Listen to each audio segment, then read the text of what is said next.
Hello, church. Welcome to Midweek.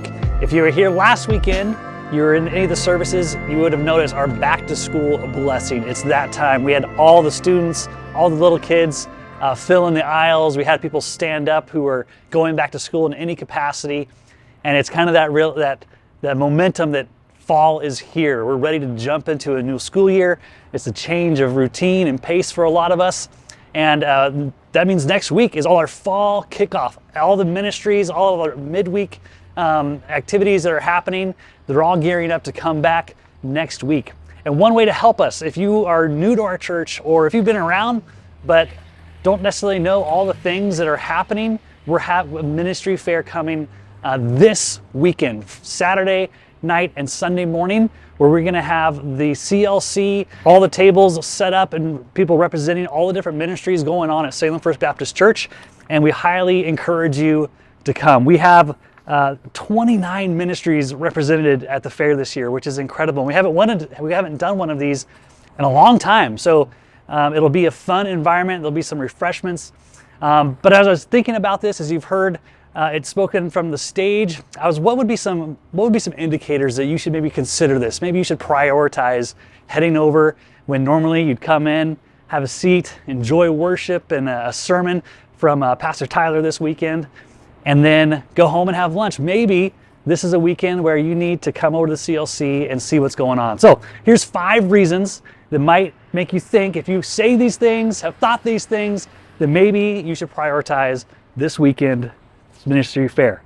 1, if you feel stuck or apathetic. I know for me, I get into the seasons where it's hard to care sometimes. So if you ever find yourself just saying, even when you heard the announcement of a ministry fair, if it just went in and out and you said, that doesn't apply to me, maybe you need to come if that's you.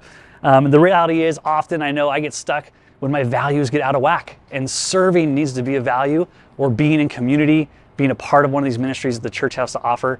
It will help with that apathy. Number 2, do you feel lonely when you sit in the sanctuary surrounded by hundreds of other believers? Do you feel lonely? The reality is it's sometimes hard to come in and the church service has order and structure, and we come in and we go out. So if you come and you don't feel known or you just feel lonely, our heart is for you to be known. And we have ministries.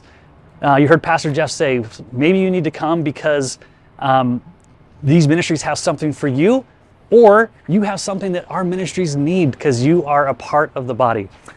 Number 3, if you feel like you don't have anything to offer, you need to come. All right, that's just a lie from the enemy to keep us from getting in the game.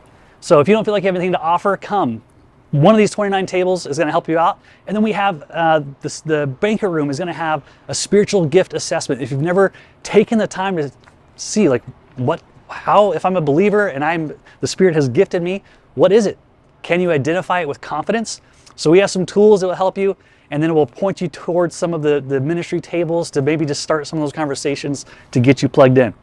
Number 4, if you have not considered getting a ministry because you've used the I don't have time.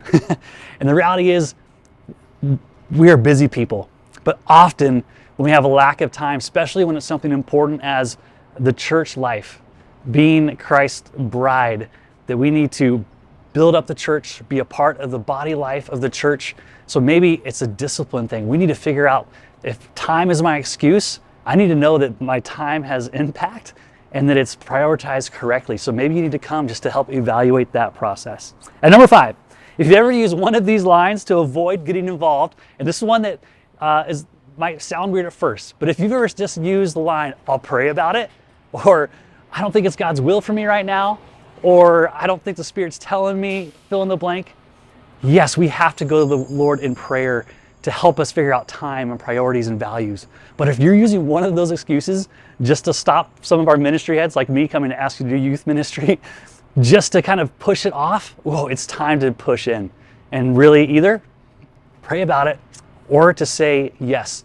Because often it's when we take the action to actually serve, to put ourselves out there, to get uncomfortable, to take a risk, and then God can actually see, He takes what we're using and He can say, stop. And when we feel that, being able to recognize His leading versus taking the passive approach and trying just to wait. So those are 5 reasons that I thought of why you should come this weekend. And really, we do this because we want to see you get involved. We want to see, we know that the body of Christ, everyone has a role and a part to play. Not everyone has to be on stage or up front, but everyone needs to be plugged in and you're a valued part of the body.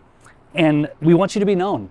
Isolation, especially born out of apathy, is such a detriment to our souls, to our physical health even. So be known. And so there's so many opportunities to be known and to help others be known through the ministries and activities of our church to our members, but to our city. We are a church for the city. As my perspective is working with high schoolers, just as we saw all the students in the back to school blessings standing around us, if you are a parent, but honestly, if you are a church member looking around, the children look to adults, and often, we often catch more than we're taught. We see the actions of people. So to know that your priorities and how you serve and get connected speaks volumes to our young people.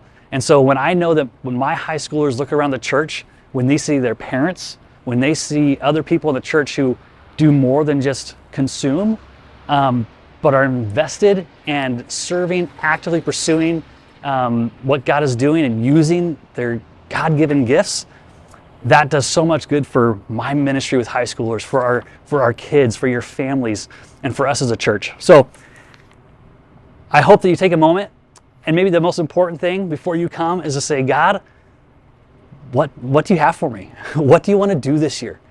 Am I stuck, or are you calling me to something? And if you are already actively serving, let me just say thank you. We love you. We love getting to serve our city and our church with you.